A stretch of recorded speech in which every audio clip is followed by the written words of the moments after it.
everyone, this is Mason Haggett, and you are currently watching The Casino Co-Official.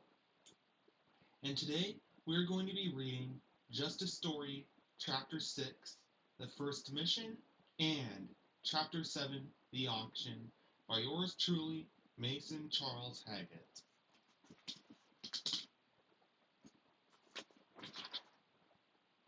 Narrator: Isaac wakes up to the smell of breakfast. Something smells good. Isaac gets out of bed and goes up to the living room, where the fireplace is lit as it should be. Isaac, why did you let this guy stay in the house without my permission? Just leave him alone. He had to live in the sewers with Carsreel. You know what? Never mind.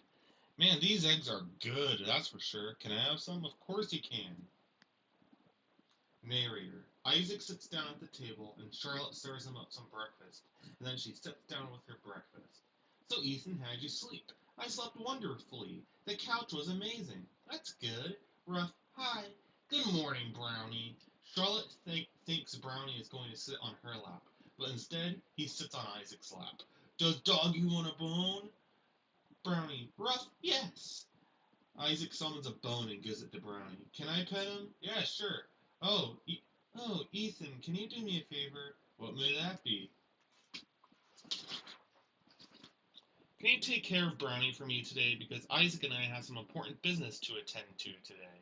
Oh, okay. So, Isaac, I need your help with a mission today. What may that be? Today, I'm taking you to an alternate universe called the One Night on the Jolly Roger universe.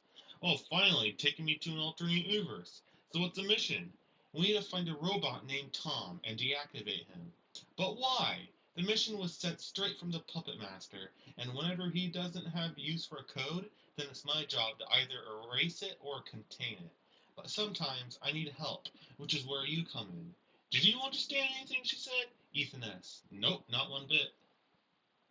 Charlotte: Well, anyways, these eggs are excellent, if I do say so. You know, that was a pretty bad yolk. Bro, don't encourage her. They finish their breakfast. So, Isaac, I'm going to get ready, okay? Okay.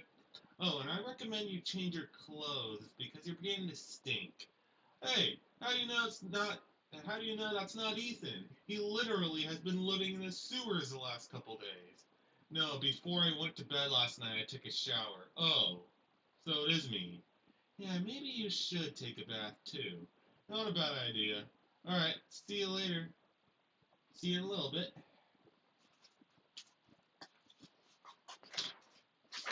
Narrator: Isaac takes a bath and then gets some new clothes from his closet and puts his dirty clothes in the laundry room. Isaac is no longer wearing a red hoodie, but a blue hoodie. It seems that the blue hoodie used to belong to someone else. Who knows? Alright, I'm all ready. Ethan S. Charlotte isn't ready yet. Well, honestly, I thought she would be ready before me because she's like that. Same here. So make sure to take care of Brownie for me, alright? Trust me, you got my word. Ruff: Where are you going? Don't worry, I'll be back soon, boy. Alright, Isaac, I'm ready. Are you? Isaac: Yep. Wow, it's so weird seeing you wear that blue hoodie. I'm used to seeing you in red. I know, right? Anyways, let me take you to where we teleport to alternate universes. Charlotte summons a portal, and Isaac and Charlotte enter through it. They are in the sewers. This is where we get to alternate realms. There's a big stream going through the middle of the place. There's also two doors and a dumpster. One says Carsreel Shop, the other says Access to Alternate Realms. Yep. She pulls a key out of her pocket and unlocks a door that says Access to Alternate Realms. They enter, and Charlotte locks the door behind her. Inside the room, there is a long hall of different portals that access alternate universes. Wow! Welcome to the portal room. Narrator: They walk up to the first one. This is the portal. Oh, the first one? Yep. Okay then. They enter the portal. They come out in a sewer. Are you sure we're in the alternate universe? Yep. Charlotte flips over this piece of rock and types in the password 13019, and the portal closes. She then closes the rock. They climb up a ladder and exit the sewers to the right sight of the beautiful city lights and tall skyscrapers and even a Ferris wheel. Wow, this is beautiful. They admire the city lights. So, like, we need to destroy some killer robot, right? Oh, yeah, I forgot where even it could be. Well, maybe we should check the middle of the city. I mean, it's a good place to start. Not a bad idea. I know a train that can take us there. Okay, then. Do you know where the train is? I think I do. Just follow me. Okay, I guess. Isaac follows Charlotte. He sees an assortment of shops and skyscrapers. Some of the skyscrapers have screens with ads on them. A common figure Isaac sees on the screens is someone named Mr. Mustache. He is a guy with a mustache. He seems to be selling some war machines. Then they see the train at the end of this part of the city. There's a long line. They wait a long time, and then they enter the train and sit down. Isaac looks out the window at the city, while Charlotte tries to connect to the internet on her phone. But then Isaac gets bored and decides to annoy Charlotte. So what's your name? You know. What's your job? The royal assassin and queen of the Forgotten Realm. Isaac did not know that about Charlotte and decided to ask her more questions. So how old are you? 21. How tall are you? 5 foot 9 inches. What's your favorite color? Blue. If you're an assassin, what do you assassinate? Charlotte puts down her phone. Pardon me, did I tell you I was an assassin? Yes, you did. Stupid me. Look, I'll tell you more about that later. Oh, okay. Do you have a nickname? Because Charlotte has too many syllables to come out of my mouth. Charlotte. Well, I mean, I have one, but I don't let anyone except the puppet master and my old brother call me by it. What is it? It's Charlie. Okie dokie, Charlie it is. Isaac, what's the problem, Charlie? Isaac begins to smell chocolate for some reason. Didn't I just say I only let the puppet master call me by that name? Okay, then fine, Charlie. They take a long pause. You know, Isaac, you can call me Charlie if you want. So cool. By the way, another question is whether your hair is velvet red or brown, because I can't tell. It's a little bit of both. Cool. And then Charlie, do you smell chocolate too? Just making sure I'm not the only one. Dot dot dot. Charlie? It's the smell of my eyes produce whenever I'm happy. What the? Were you made in a chocolate factory or something? No, Isaac. The train stops and everyone gets off. Anyways, Isaac, I'm hungry. How about you? Same. They walk around the city and come across a McDee's. Well, there's a McDonald's. Sounds good. They walk inside the McDonald's and wait in line. Wait a minute, Isaac, did you bring any money? No, did you? No. Isaac looks in the blue hoodie that he's wearing and pulls out a coupon out of one of the pockets. That's for a place called Grillby's. I have this coupon, and it's not even for McDonald's. That's just great. Listen, I have a plan. Just tell me what you want. Okay. I like the number 8. Oh, okay. They get to the front of the line. So I'd like to order 2 number 9s with a Diet Coke. Okay, is that it?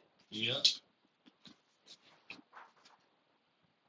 Question mark, question mark, question mark. Okay, that will be. Actually, scratch that. I like a number 5 and a number 6. Okay, let me fix that very quickly. Okay, anything else? Nope. Okay, that will be. Actually, scratch that. Okay, what do you want? I'd like one number 1. Is that it? Yep. Are you sure? Actually, scratch that.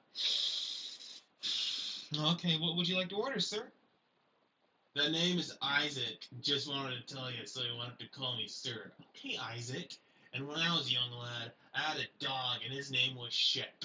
And me and him will go on all types of adventures, setting up little traps. Look, Isaac, I don't want to hear your whole life story, so will you just order your gosh darn food? Oh yeah, I forgot about that. I'll take a number 8 and a number 9 with a Diet Coke. Is that it? Yep. Okay, that will be. Actually, I will send you to Jesus. Hey, it's just a prank, bro. Okay, that'll be $9. I actually forgot my wallet at home, so can I use this coupon? The guy rips it out of his hand without even looking at it. It'll be done in 20 minutes. 20 minutes? Does it look like I got all day? Yeah, yes. Now go sit down and wait like a good customer. Excuse me? Is that normal employee protocol to talk to customers like that? Well, in this case, yes. I want to speak to your manager about that. You know what? It'll be done in 10 minutes, as I thought. Isaac and Charlotte go sit down. Oh, honestly, that was the most genius thing I've ever seen you do. Here's a piece of lucky advice. If you forget your money, pretend to be an 85-year-old man. Oh, and by the way, thank you for the help over there. You would be the perfect Karen. Why, thank you, sarcasm intended. Isaac, your order's ready. Isaac gets up and goes over to the counter to get his food. Hey, can you put some ketchup packets in this? Sure. The guy puts 3 ketchup packets in there. Oh, come on, tiny hands, put more in there. Just be thankful I didn't spit in your food. The guy slowly walks away. Jerk. Isaac sits down. Isaac? Yes, Charlie? Look at the TV. Isaac looks at the TV that he didn't even know existed and sees some guy named Mr. Mustache. Mr. Mustache, come today at 10:14 to participate in the auction for 1,500 Tom units. Yes, the original one that attacked the Jolly Rogers and what we use as base models in there too. He shows a picture of 1,500 Tom units. It makes Isaac and Charlotte's jaws drop. Chapter 7. The Auction. Charlotte, I knew he was making more based off the original, but I didn't know he would make 1,500. So we have to destroy all those? Yes. Isaac takes a sip of his Diet Coke. So how about we just eat and then go destroy 1,500 robots? Sounds like a pretty solid plan to me. They eat their food and then exit the McDonald's. So where even would they be? I know where they are. They're probably in the auction house, which is under the stage. How do you know all this? Trust me, I know all the universes from the back of my hand. Oh, okay. Do you know where the show stage is? Yep, just follow my lead. Okay, as usual. They walk through the city some more. They look at the beautiful city lights shining in the night sky. The lights get me every time. They're so pretty. Just focus on the goal because if we don't, this is going to be a long night, Charlie. You're right. After a long but beautiful walk, they make it to the show stage. It's a big stage with a ton of seats in front of it. Charlotte, now we need to go behind the stage, and there should be some shady stairway leading to the basement. Okay. They walk behind the stage and walk down the stairway. When they get down there, they see 2 robbers trying to lock and pick a door. Eli, hurry up. I hear people walking down the stairs. I'm going as fast as I can. Well, go faster. I'm trying. Hey guys, you trying to get in there too? Actually, yes. Why do you want to get in there? We need to destroy a bunch of robots. Oh, I see. Charlotte whispers to Isaac to be more discreet about the plan. Isaac agrees but disagrees at the same time. Isaac, I could probably pick that lock faster. Oh, really? Then do it. Isaac pushes Eli out of the way and takes the paper clip out of his hand and lock picks the door instantly. Eli, come on! Just because he's a genius, it doesn't mean I have to be a genius. They go inside the door. So why are you guys here? Money, obviously. Duh. Gee, sorry to ask. They keep walking straight. It's so dark. So dark. Then a bunch of red lights turn on, and a bunch of sphere robots with blasters are floating and are pointed right at them.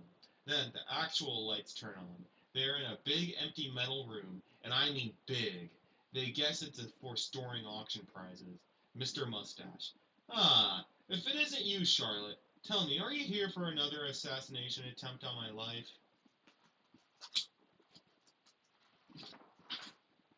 Mr. Mustache is behind a window holding a remote, and 2 guards are guarding him. Charlotte snaps her finger, and her scythe appears in her hands. Isaac decides that he should talk this time. Honestly, I don't know why Charlie brought me here, but she just told me we were going to blow up some robots, so I came. Ha! You think you're going to blow up these robots? I dare you to try. And what type of stupid nickname is Charlie anyways? Well, it's a good one apparently, because she only lets the puppet master call her that. Oh, I just thought of this. What is the puppet master? Isaac, bad time for questions. Now, it's always a good time for asking questions. Isaac! Well, anyways, have fun playing with my robots. All the robots fire at will, just as Charlotte summons a portal and they enter. Mr. Mustache, where'd they go? Guard 1, I don't know. Out of nowhere, a ton of Raptor blasters and Master blasters appear and blow up a lot of the Toms. Then Charlotte appears from a portal, and the Toms charge at her, but she spins her scythe as they come at her, splitting them into 2. Fire and ice are flying everywhere, freezing and melting the robots. Isaac watches from the metal bar he, Jack, and Eli were standing on. Isaac watches Charlotte destroy some of the robots. It seems almost as if she was designed to destroy. Isaac realizes he should be helping, so he summons a bed of bones over a quarter of the Toms, destroying them instantly. Mr. Mustache. Wow, I really underestimated their power, did I? Isaac can't help but wonder how Charlotte already destroyed more Toms than he did. He realizes why the puppet master made Charlie the royal assassin, or whatever that means. He also begins to smell chocolate. Again, it's almost like she was designed for it. Wait, was she designed? Who knows? Guess we'll just have to find out in Chapter 9. Isaac teleports down to the ground and helps Charlotte finish off the rest of them. Mr. Mustache. Well, there went like $2 million worth of machinery. Say, why didn't you destroy all those? Charlotte gives Isaac a piece of paper. Read.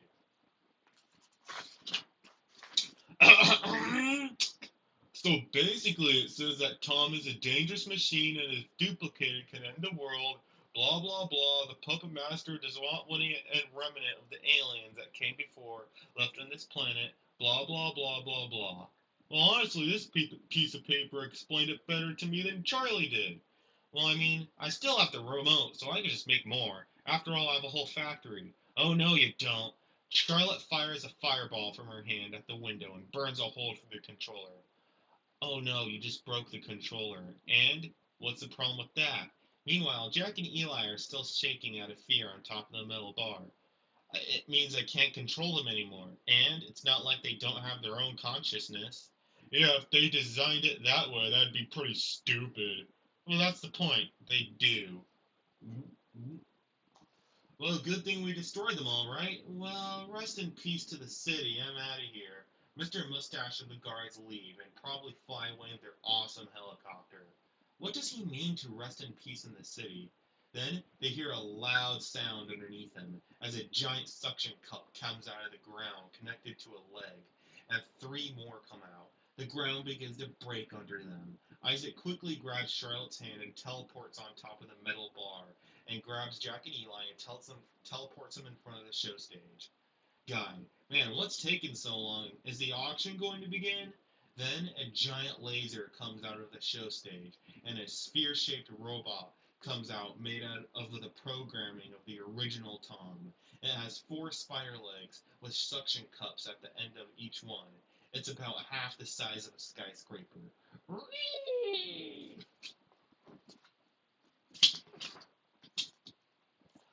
I thought we were done with Tom after Jack impaled the first one with his spear on the knockoff Jolly Rogers. Well, do you guys know their weaknesses? Water completely destroys their ability to see, but then they can summon a portal around them to make them impervious to damage. Guys, we don't have time to talk. Charlie, you go help people. I'll go destroy the giant evil robot, okay? Isaac, first of all, you listen to me because I am the queen of the Forgotten Realm, and Isaac already left, and Charlotte, knowing she can't stop him, decides to let him be and do what he said. Isaac flies towards it, riding a raptor blaster, and fires some raptor blaster that he's not riding, and fires him at the thing. They do nothing.